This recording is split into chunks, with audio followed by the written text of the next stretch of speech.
So as people come in. Thanks, Amanish. Okay.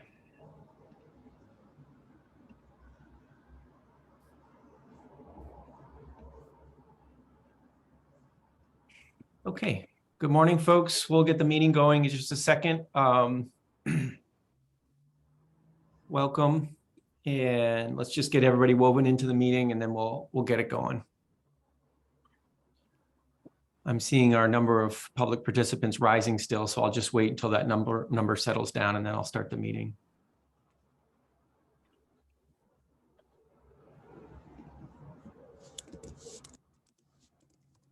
Okay, great. I think we're settled in. Good morning, folks. This is a meeting of the Maine Offshore Wind Roadmap Advisory Committee. It's good to see folks. We haven't seen each other since our meeting in person in July. Welcome members of the public that are also joining us today. My name is David Plum, and I'm just here to help facilitate today's meeting. We're on Zoom. We're using a Zoom webinar, which means the folks you see on the screen are members of the advisory committee or key staff or key folks that are part of this process. Everybody else, welcome, who are observing as members of the public today. Let me turn it over to your co-chairs to get us going today, retired Admiral Gregory Johnson and Director Dan Burgess. Admiral Johnson, go ahead, please. Thank you, David, and good morning, everyone. We've been pretty busy. I use that advisedly, not me. Dan and his team since the July meeting, and they have taken the immense amount of work that our working groups did and their recommendations, which you all have copies of, but that's an immense body of work, and they have distilled that down into a working version of our objectives and strategies and objectives and strategies, and then under each strategy there's actions. So there, I think, there's 5 objectives that we work collectively together with to try to shape this final report. And then under the I think there's a total of 27 strategies, 5 in each one, and one of the objectives has 7. And then there are an immense number of actions. But again, I emphasize this as a working version. I also once again want to commend the people who have distilled this body of work into what I think is shaping up to be an excellent working version that will eventually become a draft and the core of our final roadmap. So thank you very much. I appreciate that effort, and I think those of you who have read this and gone through it appreciate the amount of time. It's a busy time for many of our interested parties, and we are hopeful that we can take from what's going on around us at this time to make sure that all of the interests of our interested parties in our effort are properly represented. And in fact, I think we can have a considerable impact on the processes and procedures that BOEM uses as it goes forward to meet the federal goals of 30 gigawatts of offshore power by 2030. The momentum is building, and as you know, the Vineyard Wind Project is underway. That's the first full scale, that's 800 megawatts. That's the size of a large power plant. I think it's got 62 towers in it. That will be underway in New England waters here in the not too distant future. Just last week, the 11th through the 14th, was the annual Afloat conference. It was fully subscribed. They had to turn people away.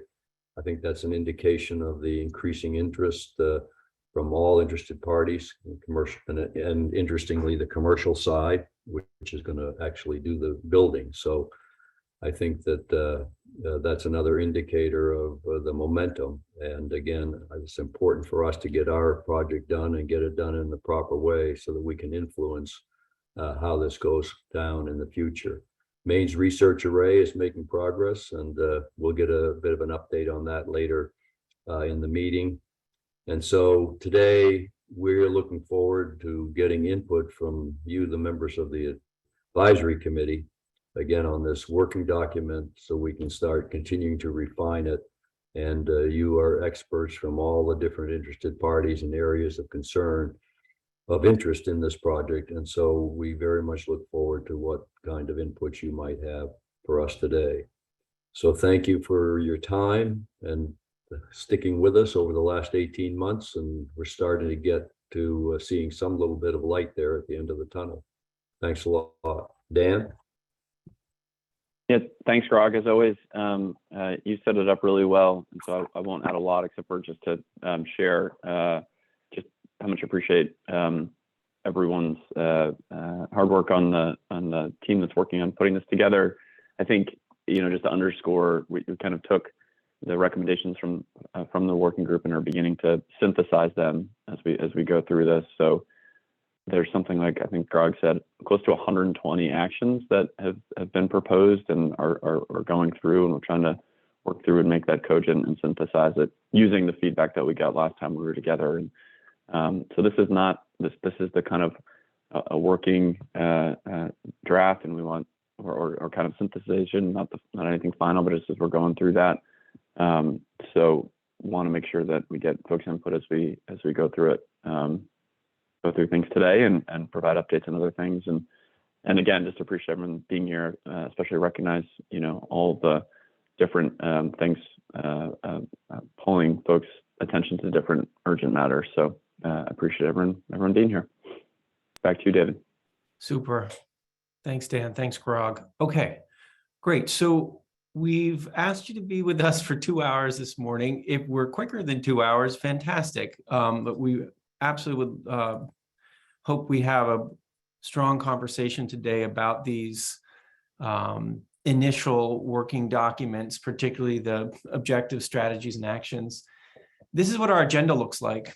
We're going to do this in 2 blocks. Let me say it that way. We're going to review sort of a high level piece, and Laura's going to facilitate us in that conversation. And it's really about, you know, as a collection, how is this working? Broadly speaking, how is this working as the core content of a roadmap?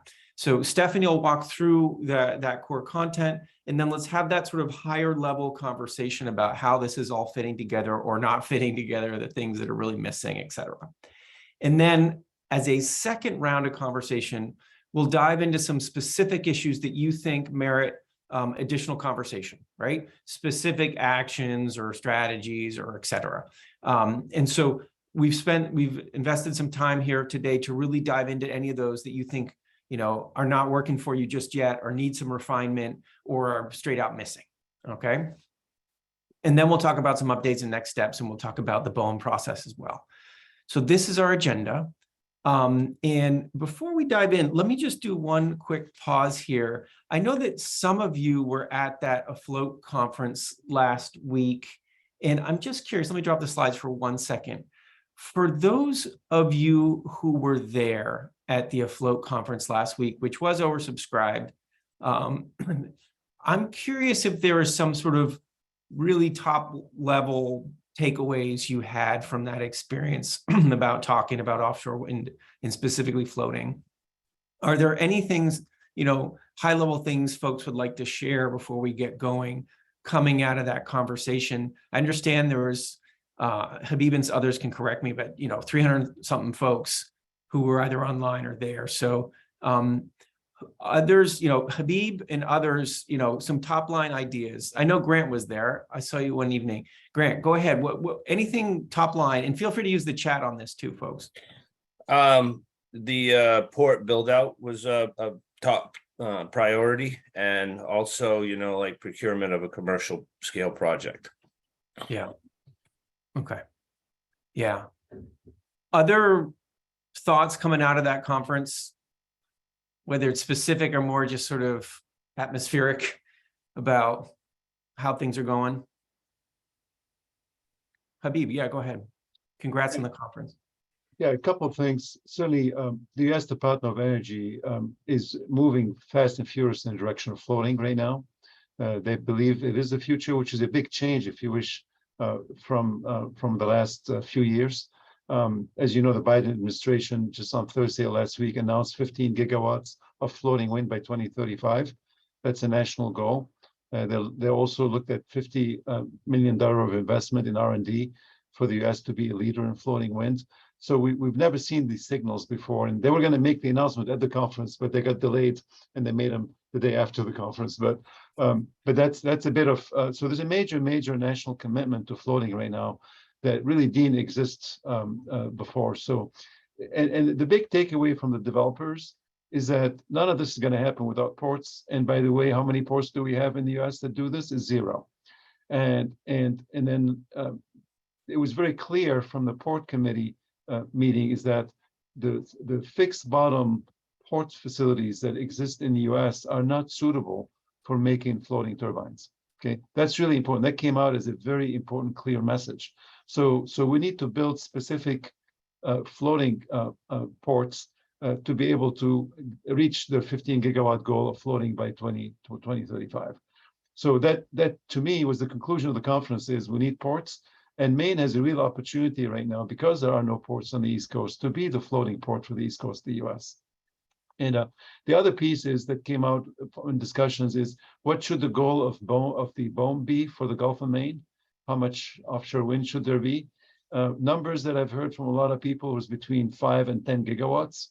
I've heard some people say 15 gigawatts on the Gulf of Maine. I think that's high, but that has to be, of course, determined by what's needed by all the states that would take energy from that particular location. But even if it's been between 5 and 10 gigawatts, it's a major opportunity for Maine to not only be supplying floating hulls for the state of Maine, but for the entire region.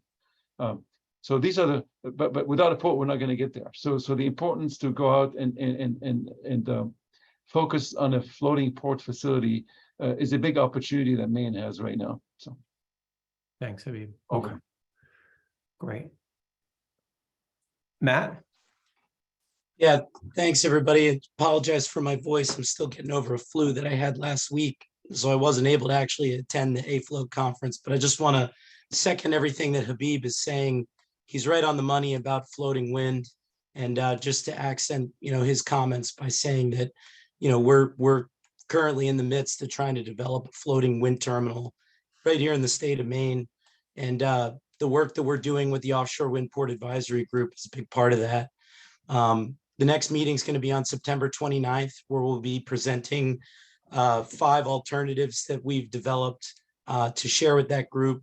So anybody who's interested in, joining us for that meeting and hearing more about what we're doing on the port development front, I would encourage everybody who's interested to get involved. And I just want to say that, we're currently right now looking at port infrastructure that's specific for floating wind. That's not to say that there aren't opportunities for fixed bottom projects that are happening out of state, but right now our main focus is on floating. That's really where we think we have a big competitive advantage. And I just wanted to kind of back up Habib's comments in that regard. So thank you. Thanks, Matt. Okay. If folks have other things that came out of that AFLOAT conference, I'll invite you to throw those in the chat. And why don't we start to get going on the content of our work today? And I'll just remind folks, these are the sort of core guidelines we've used all along. I'll put them up one more time. With it, especially at this stage, right? It's still important to seek to understand folks who think differently than you do, be open to new ideas and information, and assume good faith, right? These are tricky things to do in practice, and let's keep these alive. Tom, I'll go to you in just one second. I'll also just remind everybody where we're at. Dan and Grog referenced this in their opening comments, but if you've seen this several times from us, this sort of overall timeline, we're deep into phase 3 right now. And we're in this process of pulling everything together from the recommendations. And we still won't have a draft roadmap until November. But we're in this zone right now, and there will be, as there have been before, moments for proactive engagement. We'll solicit feedback from a broader group than this advisory committee. Okay, so Tom, quick question. Yeah, it's not a Comment? question. It's a comment. Okay, yep. A general comment. I sort of thinking about what's the basic purpose of the document we're putting together, the roadmap. And as I understand it, it's to provide guidance from the GEO to policymakers as to how they should move forward specifically. And in that light, when I was looking over the 31 pages that were sent around, it's a catalog, but it's not a roadmap. It tells you all of the things that could be useful and all of the things we need to be thinking about with respect to those useful things. But it doesn't provide a lot of guidance as to how to get there or who can help you get there. So one thought, and this would be an overlay, not a replacement for what's in there. And that would be to, with respect to each particular objective and strategy, what's within Maine's power and what isn't? I mean, where is there something that we can actually do? The comment on the ports was quite interesting. That's something Maine can actually do without looking to anybody else. There are a number of other things like what BOEM is going to do that we have no direct control over, may have some influence over. So sort of separate out what Maine can do as opposed to what Maine would like to help others to come to the conclusion to do. Another overlay would be what's immediate, what's medium, what's long-term. Another overlay is who has the authority or ability to act within Maine. I mean, who should, who can do it, who needs additional authority, and then perhaps set out some preconditions and critical paths for various things. So you wind up with something that actually looks like you know, how can you get from here to there with some specificity? For each action, you know, how would responsibility be assigned? I mean, who coming out of this group, do we have recommendations about who should pick up the ball, who should do it, who should oversee it? There's another element to this, and that is that there's something called bottleneck analysis, where you try to figure out what it is that prevents you from carrying out a particular action. You know, what's the particular impediment?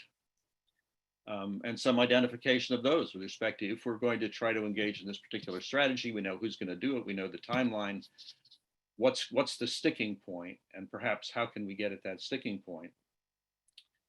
And then finally, and this is admittedly probably more complex than than could be incorporated into a document, but something to sort of have in the background and maybe a statement of it, is that it might be useful to provide to the policymakers to whom this document is directed our sense of the decisional criteria according to which they should allocate scarce resources. In other words, how do you decide, given that resources are finite, given that you can't do everything, what is the basis upon which one should decide, or at least what are the elements that should go into that? And here there's both the quantifiable and the unquantifiable issues. You know, how do you weigh reductions in carbon and Maine's contribution to that against the need for the perpetuation of vibrant fishing communities in Maine, right? Not easy to quantify, but at least I know some of those issues are flagged, but maybe some discussion at some point in the document about, you know, people have to decide how they're going to decide about how to go forward on particular things. So again, my sense of document, it's a really good overall catalog. It would be great to get all of that stuff done, but some indication of, you know, the who, the when, and the what's going to stop us in that context, I think would be a helpful overlay. Thanks, Tom. And that's a fantastic segue to go to that. And what we want to do is have exactly that conversation where you're taking us right now, Tom. And before we do it, we want to give a moment just to present that content. And Stephanie's got a quick presentation here to help us all get to that place, Tom. And I want to pick that back up once we've had a chance to look at this. And I'm also going to drop in the chat these materials that Stephanie's about to walk through are available online as our meeting materials, and I'll drop those in the chat in just a second. So Stephanie, let me turn it over to you to walk us through this content that got sent out ahead of time. And so everybody gets a flavor of what's in there. Great. Thanks, David. And thanks for your comment, Tom. That's really helpful to get us started on the conversation after we present a little bit of what we've done so far. And it's nice to see you all today. I know we're all really busy. This slide will show, based on your feedback from the last advisory committee meeting, we're proposing 5 overall objectives for the roadmap to categorize the recommendations that the working groups developed over a hard year's work into these 5 buckets. So the 5 buckets are based on our review of the original 77 final recommendations coming out of the 4 working groups. These are the 5 themes that evolved from those 77 recommendations. It's a little bit different from the 6 that you saw at the last advisory committee meeting. And that's based on your feedback. So that was really helpful. And we've tried to frame these a little bit more into clear messages that all of our recommendations, now strategies, can fall underneath. So each objective will have some text that distills the core messages under that objective. Each objective also has a handful of strategies and actions that are consolidating the final working group recommendations. And as both Grog and Dan have noted, so we have these 5 objectives, we have 27 strategies in total, and we have 117 actions. So there's a lot of detailed work in here, even though we've elevated some of the final working group recommendations a bit. There's still quite a few details, and we're also including the full body of the final working group recommendations in the roadmap as an appendix with references to those. Note that there are also some items that are cross-cutting, like regional collaboration or equity. Those will be pulled into separate sections of the roadmap. They won't be integrated so much under each of these 5 objectives, but we'll pull those out into separate sections. We can talk a little bit more about that on the next slide. So this is a working outline for the roadmap, and it probably looks pretty simple, and that's by design. We want this to be readable for a number of different audiences. We'll have an executive summary that includes an introduction, the context of offshore wind and Maine, what our 5 objectives are for the roadmap. So that's referring to those 5 buckets from the previous slide. And then a piece on implementation and funding at a high level. The body of the report, we envision an introduction, a brief section on what is a roadmap, maybe to some of Tom's points that he just mentioned, some cross-cutting themes, and this is what I was just referring to. So there will be some sections that are not specific to one objective, but really cross all of them or multiples, and those will come out as separate sections. So we'll have one on stakeholder engagement and communications, one on regional coordination and collaboration, one on equity, and one on transparency and data-driven decision-making. After the cross-cutting themes, we'll include the body of the work really for the roadmap, and that's what you received in your packet right now as preliminary drafts. But we'll have our objectives with the core messages in those objectives in the text, supported by strategies and actions. And then the last section of the report would be focused on the implementation steps and potential funding sources. We also envision a number of pretty detailed appendices So we'll have our full list of the 96 people who've been working on this roadmap really hard for over a year from the advisory committee and the working groups. We'll have the full body of the working group recommendations, and we'll also have the technical studies that are supporting the recommendations and informing the roadmap work as a whole. Next slide. And this slide is showing basically a draft design of what the roadmap might look like, just to give you a visual and see if we have any reactions to this. This is all just placeholder text, but it might look something like this. This would be a page in that objective section.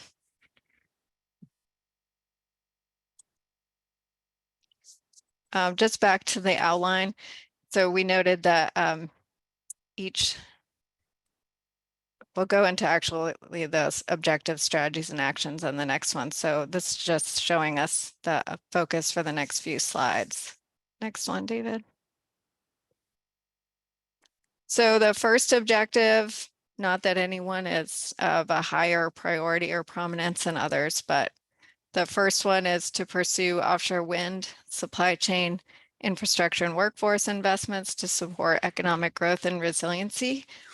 And these are the 5 high-level strategies under this overall objective: to engage workforce and businesses and ensure opportunities for disadvantaged populations, communities, and firms; to develop export opportunities and industry awareness, attract investment and workforce, conduct ongoing engagement and consultation, and strategically invest in infrastructure. So I guess it's the 4th bullet, conduct ongoing engagement and consultation.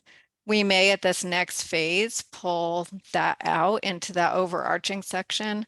Right now, we do have some of those cross-cutting pieces within each objective, but our intent is to pull those out in the next phase of the writing process. I just wanted to note again that these strategies are elevated versions of the working group's final recommendations in order to prepare the roadmap for multiple target audiences.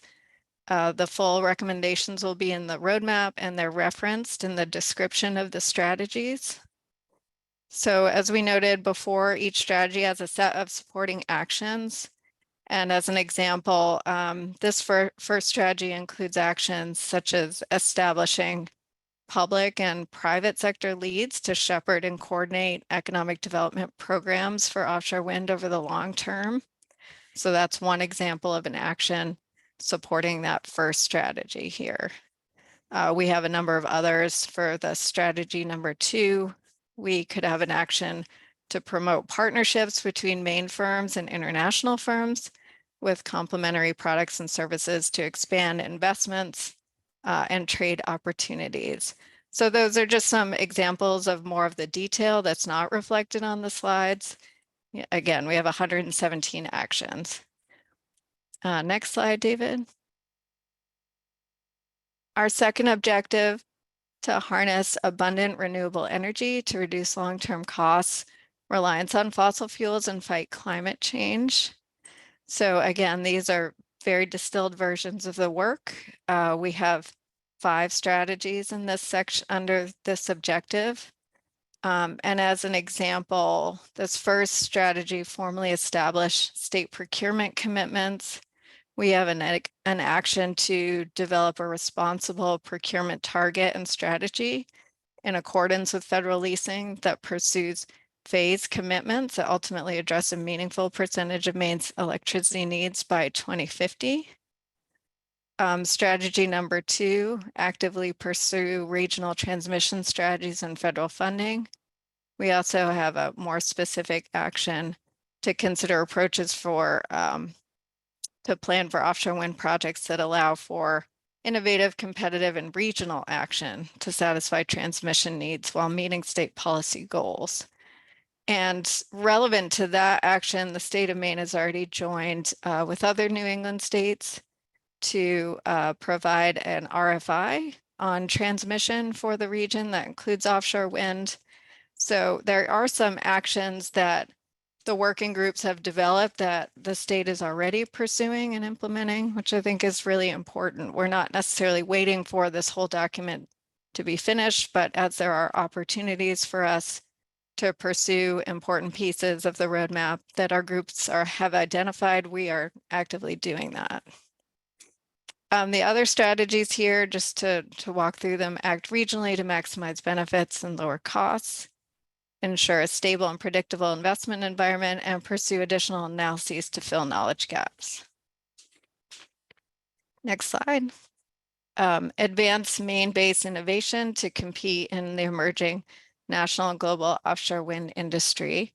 So I won't read through all these strategies because I think I'm going to take too much time today, but they're to basically just continue the path that we're on as an innovative leader in floating offshore wind, and some of the relevant R&D efforts to that, some directly for floating wind, some more general for things like artificial intelligence, data science, and robotics, and the role that they can play in reducing the cost of offshore wind.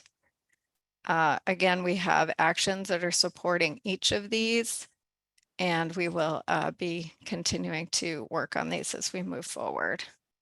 Next slide. So this is the objective to support Maine's vital and thriving seafood industries and coastal communities.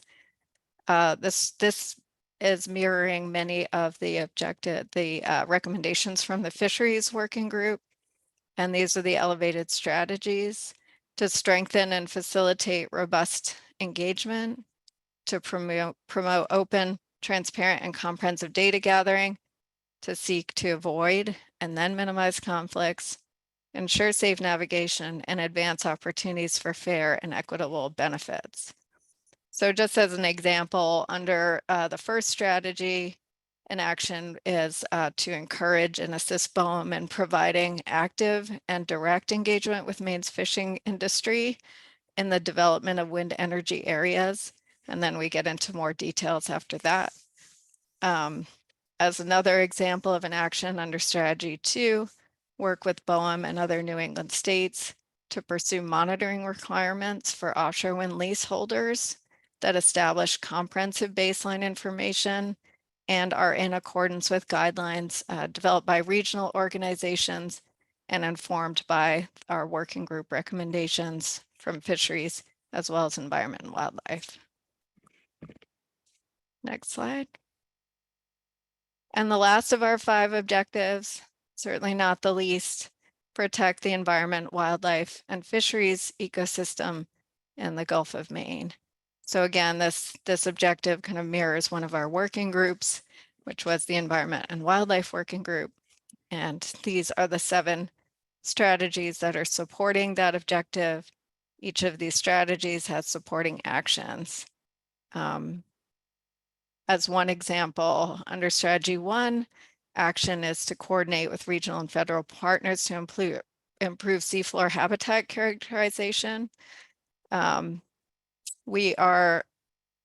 state's already started to implement some of the recommendations, as I noted, from the working groups. So one relevant to this particular objective and to the one before is to pursue a mapping project that will enhance spatial data to inform long-term offshore wind planning in the Gulf of Maine. We also have some other actions that we've already taken to support the other working groups. There's a supply chain database that Maine already supports that was identified from our economic development working group, and then we've already started working on that regional transmission RFI, which also is supporting one of the actions from that working group. I think that's it, David. That is. Thanks, Stephanie. That's very comprehensive. As you know, it's hard to summarize 30 pages worth of content. So thank you, Stephanie, Yes, for it doing is. that. All right. So Laura, take it away. You're going to guide us Sure. through some of this high-level conversation that Tom's already gotten us into. Exactly. And that's exactly the kind of feedback we're looking at this part of the agenda, is really thinking about, and good morning, everybody. I did put into the chat the meeting materials. David did as well, so you should be able to link into those. And there is quite a bit of content that goes behind what Stephanie just presented. But when you sort of look at that high level, sort of as a package, how does it hold together? Tom and Don gave a thumbs up to those kind of comments about maybe more details about how and who and even when to provide more of a roadmap direction. Are the most important issues incorporated? Did we miss anything? Is there anything sort of really important that doesn't fall, that is lower down that really should be that high level?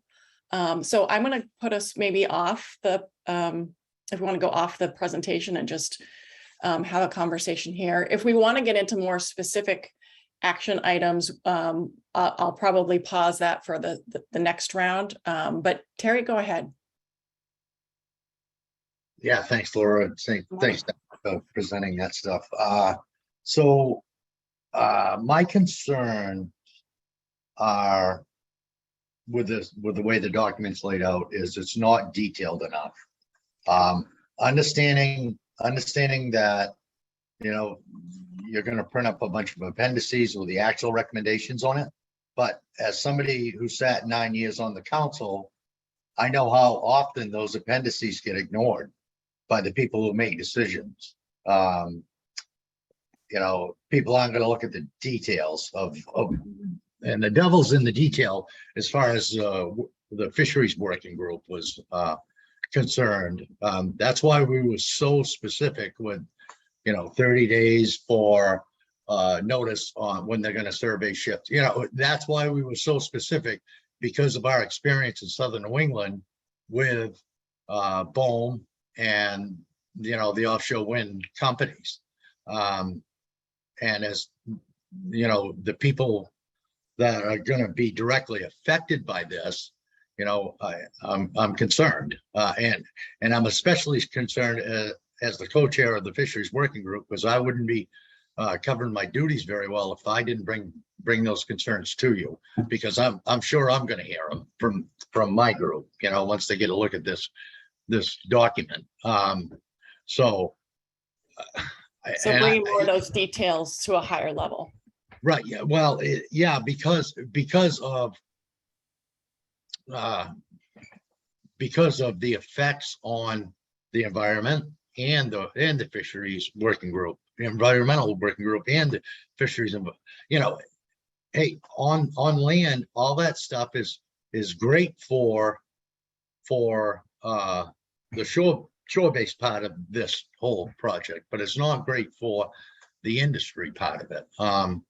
And I was, strategy 3, page 20 of the thing, strategy 3 talks about how we're going to be collecting baseline data through the research array. And then it sounds like no leases are going to go out till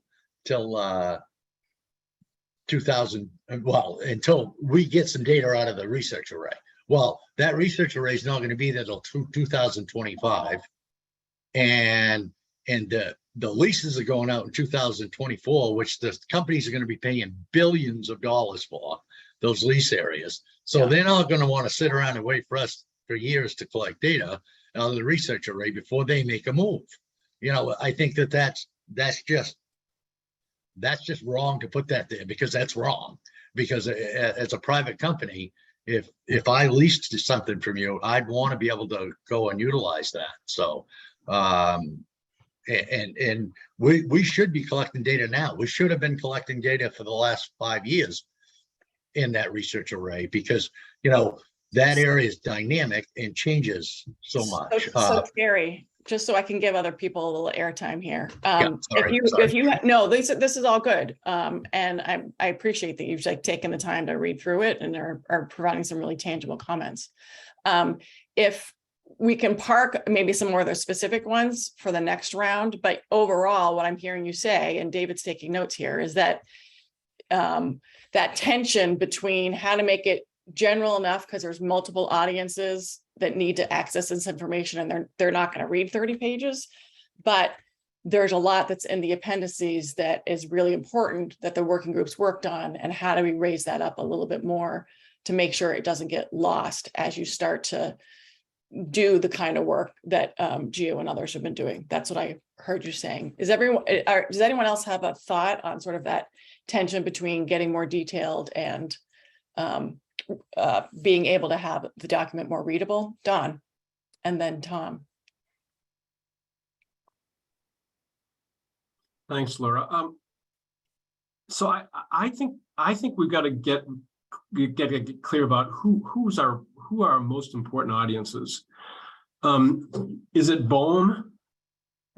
Is it kind of interested stakeholders, or is it the general public? And from a practical point, and this goes back to Tom's comment about critical path and whatnot. So I think the answer to your question depends on, you know, if one audience matters more than others in terms of uptaking the state's perspective. What is it? My read on it is that it's BOEM, because they're driving the bus in a lot of ways, and so I don't think I'd worry as much about making this kind of general and easy to read. You can do that with a one-page executive summary or two-page executive summary. But I think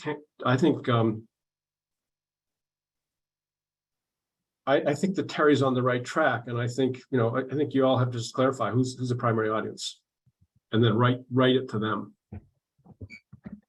All right, Tom, and then I'm curious if other people have thoughts on audiences here. Tom. Yeah, just to pick up on Don's point a little bit. I mean, there are multiple audiences. It goes to who has the responsibility for doing something. And I think a good example, for example, it may be that this group or this document should recommend that, yes, let's impose some 30-day requirement for something relating to, survey vessels. Very specific, directed at somebody else who has the authority to do it, doesn't require legislative action. That sort of fits into one category. There are other recommendations here, for example, how to facilitate or ensure some level of predictability for siting of transmission. I mean, that's a very different category of thing, probably requires legislation. As soon as you start talking about the legislature, anything more than 3 pages isn't going to be read. So, figure out a way to bring that forward. So I think it's, in terms of to whom the document's directed, again, that may be another overlay to say, here are some of these recommendations can be acted on by some people, others can be acted on by other people, and the content of the document itself, or the associated documents, is going to have to vary depending upon what the answer is to those questions, as to which, who's going to do it, and is there, and there are some issues as to which there really isn't sufficient agreement, and that's sort of worth highlighting. Wing and Suzanne. Yeah, so sort of following from all the comments so far, I guess, Don, it's funny, I was thinking the audience was more the state of Maine was what I was thinking was the audience. So that's sort of different than yours. And I think this question of audience is a good one for us to clarify. And following from the Tom's, your earlier point, is something that we discussed in the Environment and Wildlife Working Group, is how do you make this roadmap process actionable beyond this process? This has been a really remarkable process. A lot of people have come together, and I've seen processes like this that have then sort of ended, and then you have a report that just sort of gets lost. And so my question is, how do we make this actionable going forward? And part of that is assigning responsibility and some timelines and that sort of thing. And maybe that's not appropriate for this, but I do think to the NYSERDA process, in which they did a master planning effort, and I think was similar to this. And then many of the recommendations coming out of that master plan were then NYSERDA itself to move forward with. And I don't know if there's anything to explore on how New York went from that master planning process to actionable things that happen in the future. And maybe that could help us a little bit here. Yeah. Suzanne. And then I Yeah, have you, I'll Hannah. just build quickly on what Wing said. I think oftentimes we see things similarly. So +1 to a lot of these comments. I think everybody puts the hours into this work because they want to avoid the report on the shelf scenario. And I think we're in this super unique situation. 2024 is right around the corner. There's a ton of work to be done. There's a ton of opportunity and challenge. And I think we all want to be smart about how we deploy resources to get done what needs to get done in the order of priority, right? And so I would imagine that this is a helpful guide for the state to understand, its priorities and what it's going to resource. But I think it also has the opportunity to send important signals to others outside of state government, nonprofits, academia, others who can show up and help with some resources, because that's how we're going to put our best foot forward here. So I think anything that can be added to this around prioritization, timelines, implementing agencies. I love the little table in the climate action plan with the implementation, who is taking the lead, anything that can point to gaps and where others can lean in and help carry on this, I think is going to be, it's just imperative for putting our best foot forward. So that's my thought on audience. And while I have the floor, if it's okay, just 2 other sort of cross-cutting, does it hold together comments. One is that I am interested to follow along with the thinking around the equity component, because I think it's great that there'll be a standalone piece for consideration, but I do feel like those are all things that can get integrated into each one of these action statements or into a lot of them. And when I first started reading through the document, I was a little confused because I feel like the very first action speaks to disadvantaged communities, and then none of the other ones do. And so I sort of, as I was reading, was like, well, are we going to reference these considerations and these other actions? I would love to see a standalone that has the overarching framework and considerations, and then integrate it right into those actions to make sure that that standalone chapter doesn't get lost and siloed. And the last thing I just wanted to say, I thought it was interesting, and I did a Control F to try to find it in the document. I saw no reference to the Mohegan test site, to the NEAV work. And I'm kind of confused by that. I feel like it's part of the state's effort. It has been. There's a lot of folks on this team who have been leaning into this work for a really long time. And I think it's unclear how that tremendous effort factors into the roadmap of what's going on. There's a lot of talk about learning from the research array. That's awesome, and prioritizing opportunities there. I know that it's not led by the state, but I think that it is something that's happening by the state with state support by just setting up those demonstration areas.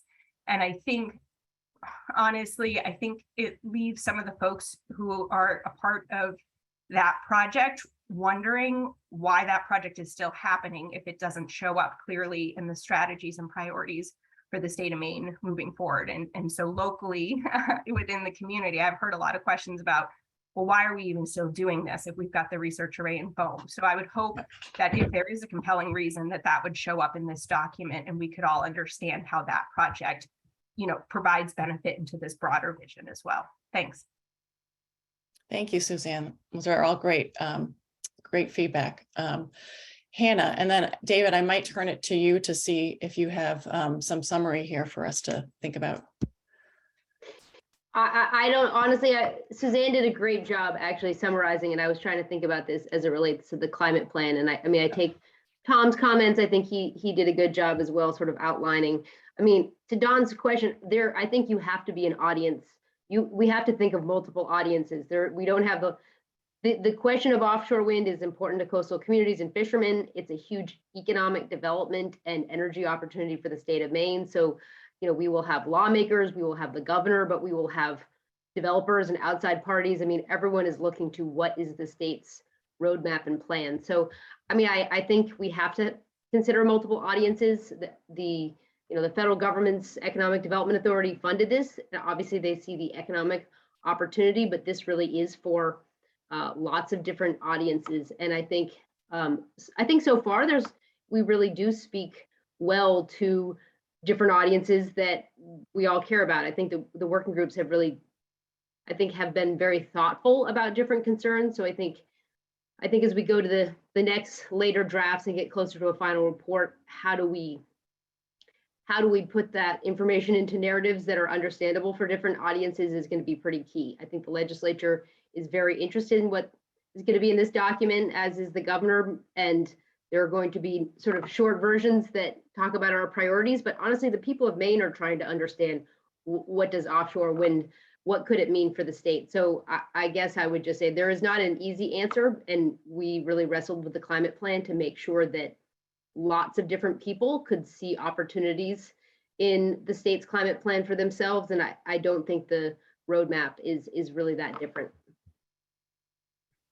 Thanks, Hannah, for that perspective. Terry and then Matt. Yeah, so I don't disagree with Anna on that. But that doesn't give us a reason not to put details into the document, right? If the guy living up in Skowhegan wants to read that document, he can read it just the same if it's got the details or not. You know what I mean? We don't have to simplify it in order to water it down. I mean, is that a reasonable way to go about this? We can make it as complex as it needs to be. And then the general public, if they're not aware of anything, can ask questions about that. So, I mean, I don't disagree with Hannah that we need to make that document for multiple audiences, but we also don't need to dumb it down so much that you know, it doesn't do anything. So that's my thought. Yeah, multiple audiences and maybe multiple layers of detail. Matt. Yeah, and I hear what Terry's saying too, you know, sort of a combination of some of the comments, but, you know, looking forward, I think a lot of people are going to have sort of questions or maybe even hearing a lot about the details here for the first time. So I think it's really important that we're able to capture so that this is an economic development plan for Maine, and will include, you know, manufacturing, construction jobs, and opportunities for training and education. So I really think that piece of it is so important, so Mainers can sort of get out front of what this is going to look like for potential earning income, future training and development opportunities and careers. So I think that piece of it is really critical as we move forward, to make sure it's conveyed clearly that this is an opportunity for Mainers to advance their careers in a new field. Well, thank you. I'm going to pause there, David, so you can go. I think what's interesting is the advisory committee, as a committee, you all represent multiple audiences, right? And multiple perspectives on how you're thinking about offshore wind. David, do you want to summarize for us? Well, I'll show you my notes and All right. we'll see how that lands. But so I was trying to take notes on this to see if I'm capturing the essence of what folks are saying. And I start here with the plea from Tom, right? That this needs some kind of overlay that feels more actionable and more roadmap-like. So I captured Tom's comments there about the need for that overlay that would provide more of that action-oriented roadmap. The second, or this other pieces of comment that I was trying to capture is where we started with Terry of, hang on a second, there's a lot of really important detail that I'm not seeing, and I'm not confident that others are going to dig into the appendices to go find it. And that got us into a conversation about audience, right? And audience, we know that some people are critical audiences. BOEM is one, the state of Maine is another. And where I'm hearing the group go is, you know what, there's a lot of really key audiences, and we should write this document with them in mind, right? And it's probably not going to pick one. And it probably means that as we're writing certain pieces of content, you should think about the audiences you're writing for and if it's hitting the mark or not. The climate plan is an interesting example because, as Hannah says, it actually seemed to do that. Where a lot of people saw themselves in that climate plan. So how can we take some lessons from that, and how Hannah and company were able to speak to multiple folks in a single plan? Now, other comments that happened were around, and these are related comments, they're not individual, related comments of how does this become actual going forward? How does this just not be an effort that stops when we're done with our work in January? And there are some comments around that and about assigning responsibilities and timelines. Can we learn from NYSERDA, et cetera? Suzanne's comments around the equity, yes, to a standalone, but also would like to see it a little bit more explicitly throughout the content. And then a specific mention of Wino Monhegan reference in the document. So that's what I captured, and it really focuses around this issue of how is this a roadmap and for which audience, and what does that mean to the level of detail and the way we're writing about this, and whether the content we have needs some sort of overlay, it needs a little bit more detail or less detail. That's some work that we need to do. But I'd welcome folks to sort of improve this summary. Like, am I capturing the essence of this, or am I missing some key point of what we just spoke about?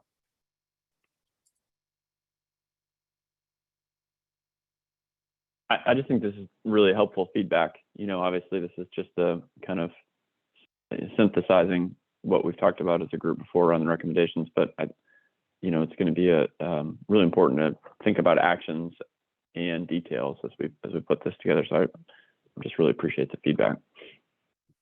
Great. Okay. Habib? Yeah, this is all great feedback. Thank you. And in terms of who's going to follow up and take this on and make it happen, is it possible to really have assign someone within the governor's energy office to really lead the implementation activities, and maybe some of us here who are part of this to support you, maybe recommend some folks to do that. So, and this is to you, Dan. You think that makes sense for your office to assign someone to do that and see what kind of help we can provide. So. Yeah, thanks, Habib. And you know, we'll certainly look at, depending on the action, where, you know, I think kind of Tom's suggestion, I think what you're saying is, for the ones where it makes sense, who would be lead on it, if it's a state effort or if it's you know, a federal action, what that looks like. I appreciate that. Right. Yeah, yes, the action. This is the master of ceremonies here into going forward, right? To kind of implement this plan. That's really the question. It'd be good to have one person that says that I'm in charge of implementation, and I'll work with all the constituencies to make sure it does happen. So. Yeah, I should note we failed to recognize that we've got the federal delegation here as well. And I just want to note Adam Lockman from Senator King's staff mentions what does implementation look like, and if there's a phase 2, what would that look like too? So I think helpful comments there. Yeah.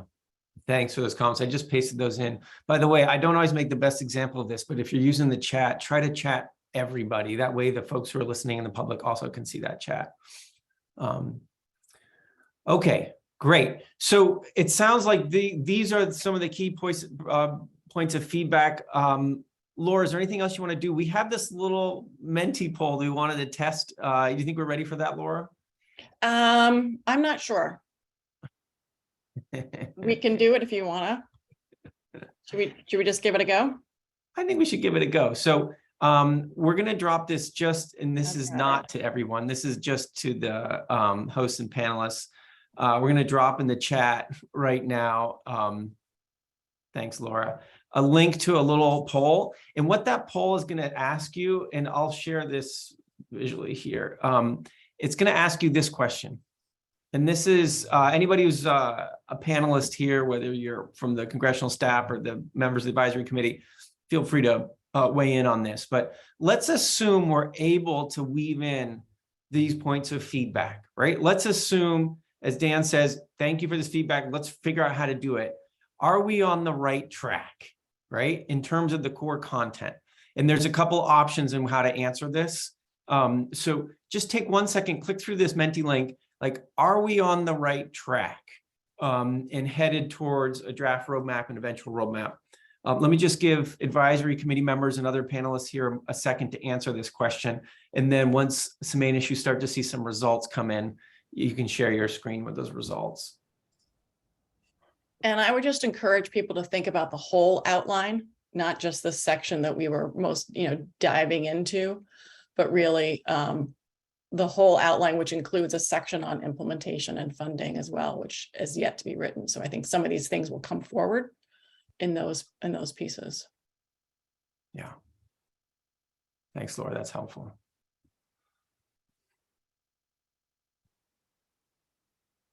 Just gonna let a couple more people get to it and then I'll share. Thanks, Manish. If anybody's having a hard time with that link, just shout out and we can figure out how to get you in there.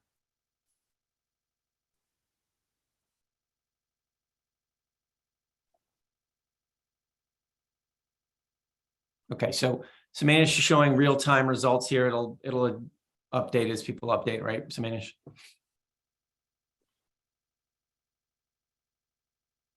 There they go. Okay. Great. So what I'm taking away, we don't need to spend a ton of time on this. This was just a real temperature check kind of moment of how we feeling about this core content and where we're headed here. And it's encouraging to see that there's a large group of you that are either saying it's looking good, some minor adjustments. In terms of substantive concerns, if you have those, let's make sure we're talking about those either right now in this next block or reach out to Geo or to us and let's work our way through those. Okay, I think we achieved what we want to achieve with this. Just to do a quick temperature check, it feels like we're headed down the right path on this, knowing we've got work to do, because what you just provided in feedback isn't super easy to do. So that's some real work to do. Grog, go ahead, please. Yeah, thank you. I just wanted to note that in some ways, we're late. The point that Terry made about gleaning information from the research array, which isn't going to be online for several years, and BOEM is going to be having auctions in the not too distant future. So the fact of the matter is we aren't going to have perfect information. We aren't going to have all the information we want. And that begs the question of we got to prioritize what is the most important and make sure we at least get that done and so that we can impact this process, because whether it's part of an effort to help Maine reach its goals, things are going to happen in the Gulf of Maine, and we are most closely impacted because of geographic proximity and because we have the largest fishing industry. And so we need to really prioritize the kinds of data that are needed to inform this whole process as best we can and be the living, breathing experts in how to go about this in a way that's least impactful on the industries that already exist, but support the direction that BOEM and the federal government's going into. So we aren't going to be able to get everything. So what is the most important stuff we need? So prioritization is going to be very important. Yeah, thanks. And the funding to support it. Yeah. All right, Laura, how are we doing? Should we switch gears into the next piece of We this? should. Yep. Great. All right. So thanks. That's really helpful. We wanted to switch gears and just provide an opportunity for some specific issues that folks wanted to flag that you'd like to have a quick conversation about or a comment about. And Habib, I just saw your hand go up and maybe you wanted to say something before we go into that next block. Yeah, I just wanted to follow up, if you wish, with what Grog just said and what Suzanne just said a little earlier. The Monhegan project is likely to go in 3 to 4 years before the research array.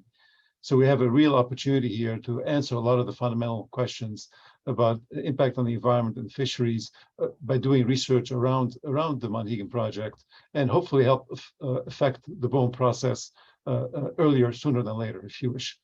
Just want to put that on the table as a real opportunity to give us 3 or 4 years, if you wish, of data before the research array arrives. So. Thanks, Habib. That's helpful clarity. Yeah. Okay. Great. All right. So this block of time now is an opportunity. If folks have some specific issues they'd like to raise up that it's worth having a quick conversation about, let's make a punch list of those issues. Terry, you had mentioned one about And it actually goes right to what Habib was saying now, which is let's be as clear as possible about the timing of things so that we're not saying things that are fundamentally not true, right? So Tom, go ahead. Yeah, this is one that may slop over into some of the other recommendations as well. I was looking specifically at Objective 3, Strategy 5, which, and part of that is suggests research into carbon capture and some sort of general research. And it occurred to me as I was reading that there are a lot of people doing that. And if I were trying to allocate resources in Maine, I'm not sure I'd put any there, because I don't think Maine is in a unique position or in a different position from anybody else in doing it.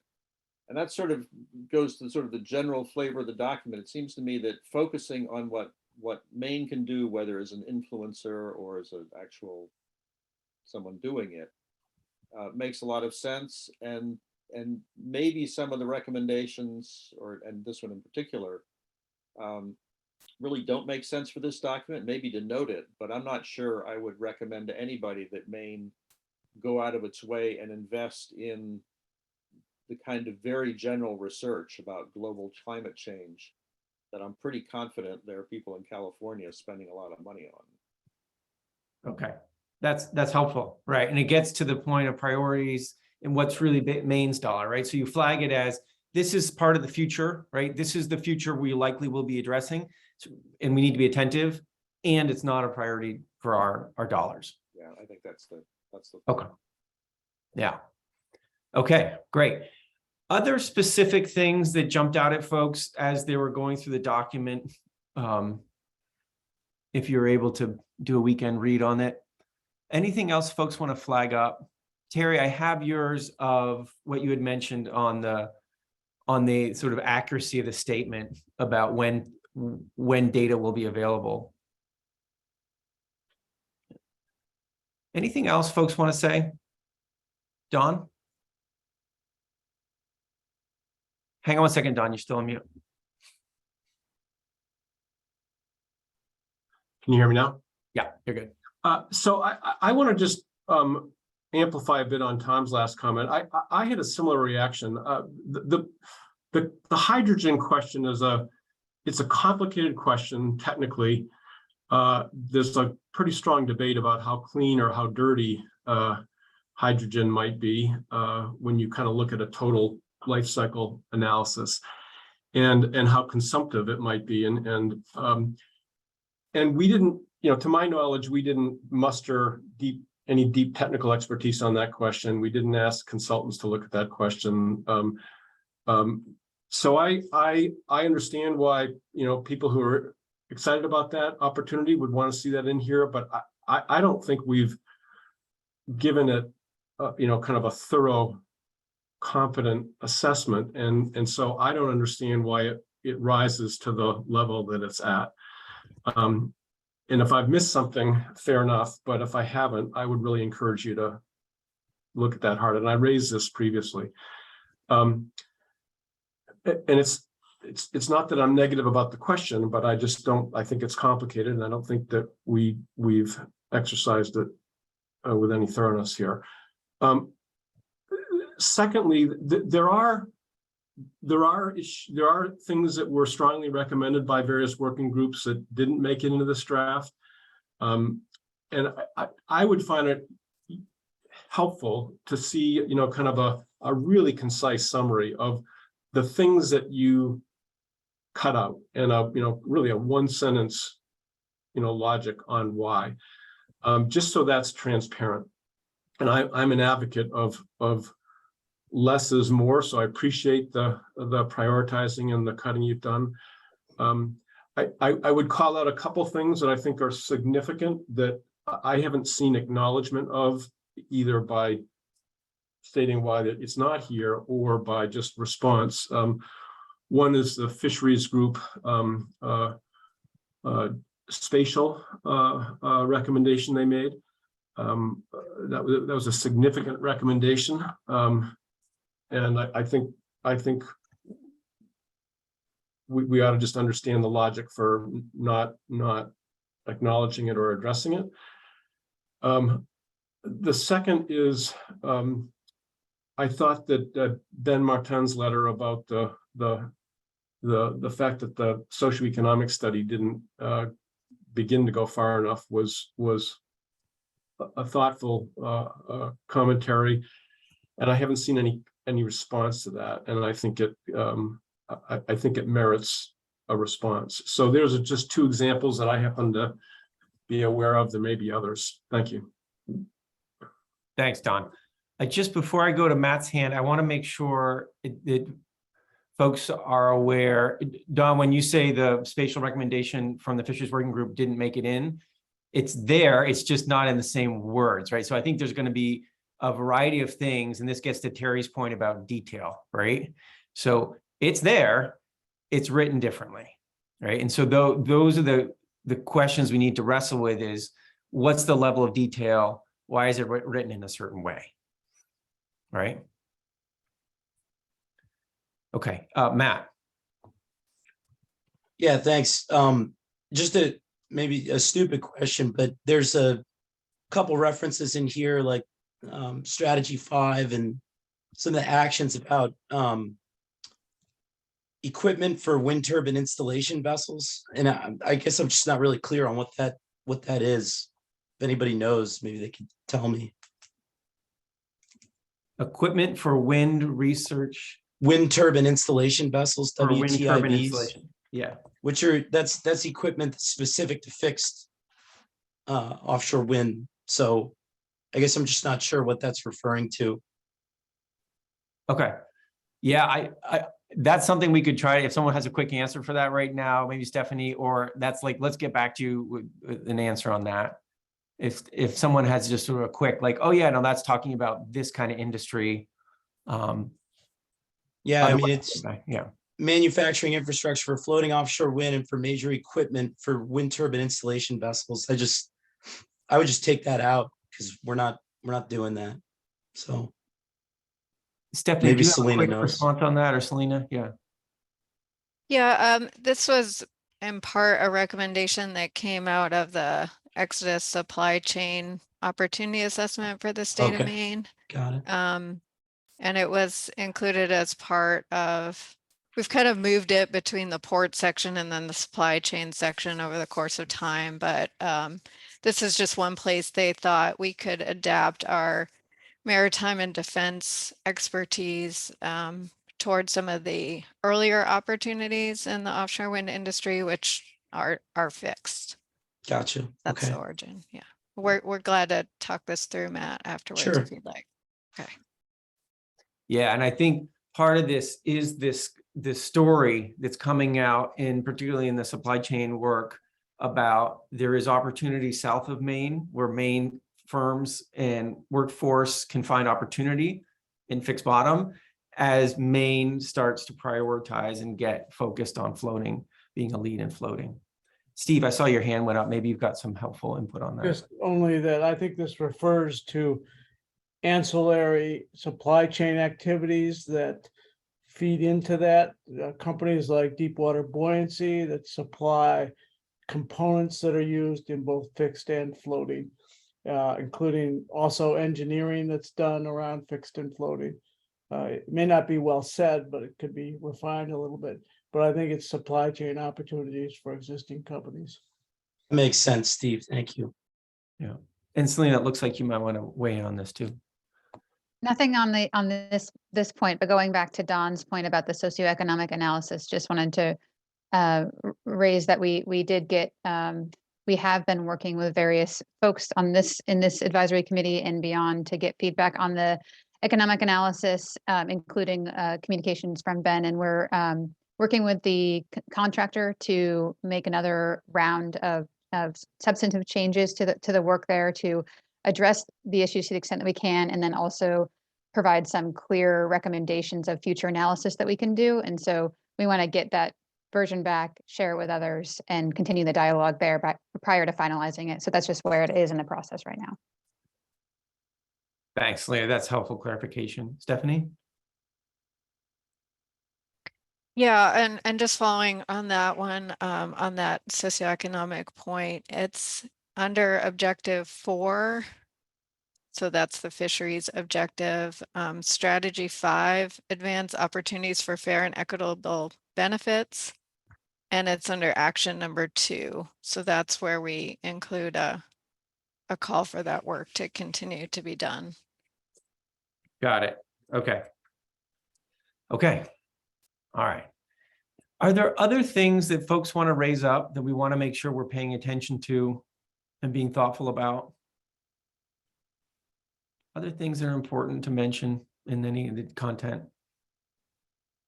Let me also say that clearly some of you, many of you, probably most of you, may be still sitting with this, right? You got 30 pages in your inboxes on Friday. You may need a little more time to sit with it. So if you have additional thoughts like this, please reach out to Stephanie, to Selena, to me, to whoever, right? And feel free to send some emails or reach out in other ways after today's meeting. Also, as a quick heads up, and we'll mention this later, we're trying to convene the working groups over the next 2 weeks so that they can do a similar look through and see. I think Dawn's questions like, hey, what made it, didn't make it kind of analysis. The working groups are a great venue to help us do that and analyze how we're feeling about the way things are looking in this consolidated version. Suzanne, go ahead. Thanks. Yeah, and I know we started the first conversation with like what's missing and what's wrong. I just want to say I think there's a lot of really nice things about this, and I think there were some pieces that even like surprised me of how well they sort of showed up, and how I think the team did a really nice job of listening and rolling these things into concise strategies and actions. So thanks for that. One thing that I got excited to see, obviously I come at this from a sort of stakeholder engagement perspective, is on page 19, section 4, strategy 1, there's an action around trying to better understand and address the barriers to participation in regulatory processes, including the cost to participate effectively. I guess my reflection in reading through the document is that there's definitely a lot of comments around how are we making sure that we're exchanging information, that the state, the developers, the feds, that everybody's sharing information. It's always nice to have it be a two-way street, I think. And so understanding what the barriers are to making sure that stakeholders, whether they be coastal communities, fisheries, or otherwise, can really effectively make use of that seat at the table is really important. And so a lot of it, I think, as we know, comes down to capacity to follow technical and very long-term development processes, which I think this document notes, and I really appreciate that.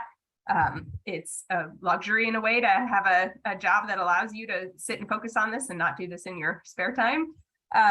So I guess just specifically, I just wanted to call it out that I appreciate that. And then just some specific thoughts around that particular action is that it says assess the ability and the cost to participate effectively.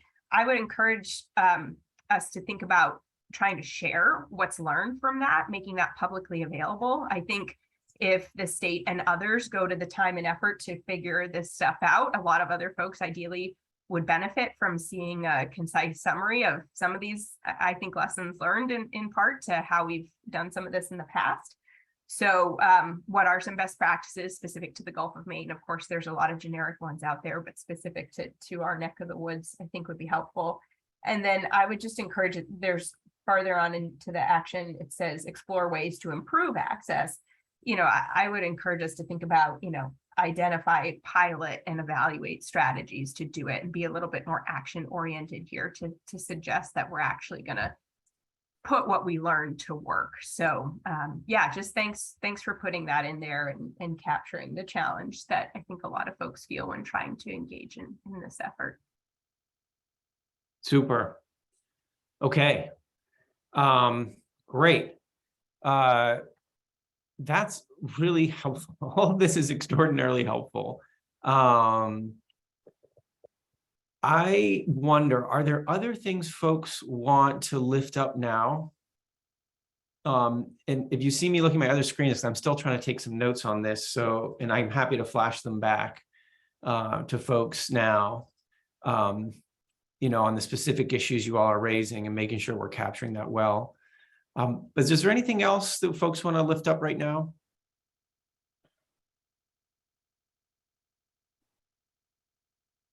All right. Okay, so let's do this. Let's switch gears and say thanks, everyone. This has been extraordinarily helpful. And let's talk about some next steps. And as part of those next steps, we want to talk first about the BOEM process, which is live right now. I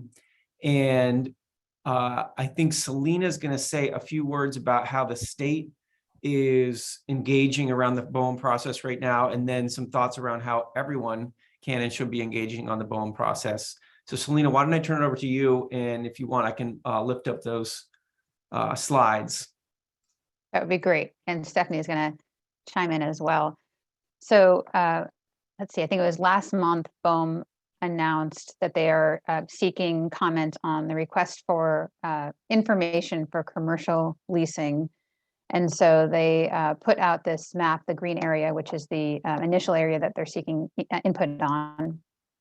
And one of the recommendations that came out from the working groups was to ensure that the state was coordinating in our comments back to BOEM related to offshore wind. And so what GEO has been doing is working with agencies, including IF&W and DMR and others, to consolidate some basic underlying information, thinking through the conversations on the technical studies, as well as the roadmap recommendations at a fairly high level, and we'll put together some comments from the state that will be submitted by October 3rd, the deadline. I think, David, if you can put in the chat where people can find how to comment themselves, we encourage people to do that.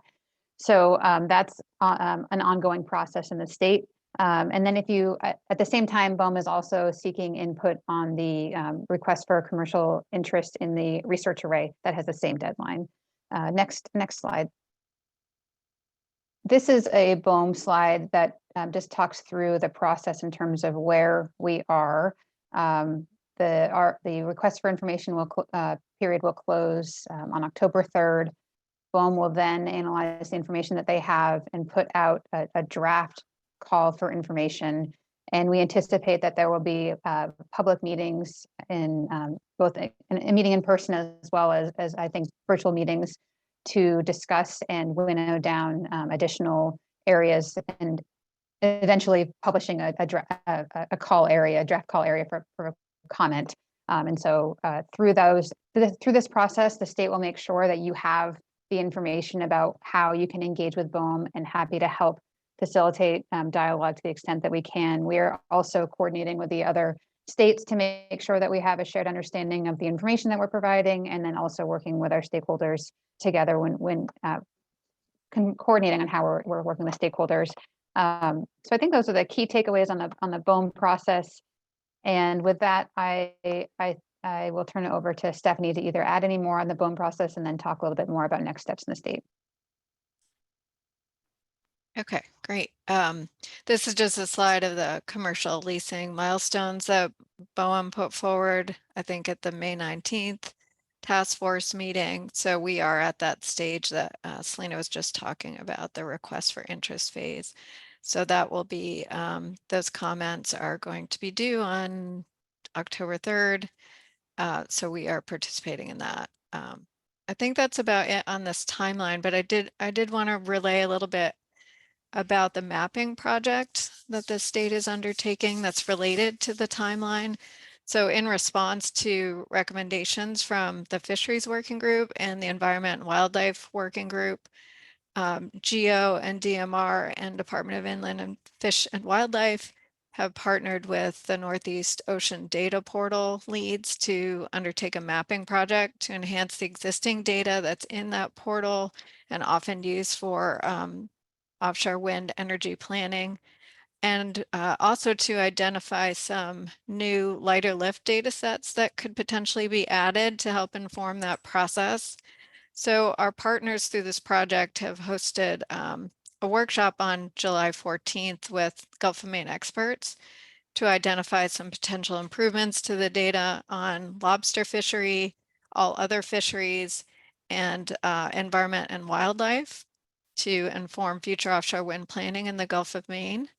The results of that workshop are being compiled and will be summarized to the workshop participants for additional feedback on September 27th.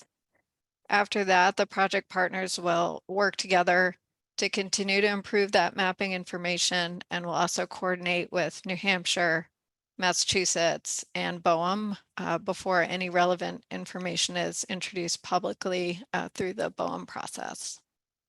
So that's a related project that evolved from the working group recommendations, and that we are moving forward with to help inform our offshore wind planning. And this slide, I think, is just reiterating some of the links that David shared in the chat, how people can provide comment to the existing RFI, and we highly encourage that people do this. I think the more information that's shared, more fact-based information that's shared is better. So please, if you have the opportunity to do that, please do. That's it for that slide, David. Right, and just in terms of finalizing the roadmap, I think David covered this in the beginning, but we'll take your input from today, which was extremely helpful, and we'll continue to develop the content for the draft roadmap. As he mentioned, we anticipate having a draft roadmap ready for the next advisory committee meeting in November.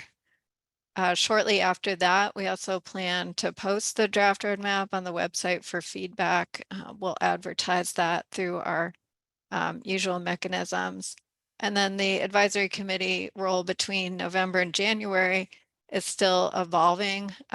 January is when we anticipate having the final roadmap, but we will certainly be back to you soon. So stay tuned on how we can be engaging together after the November meeting.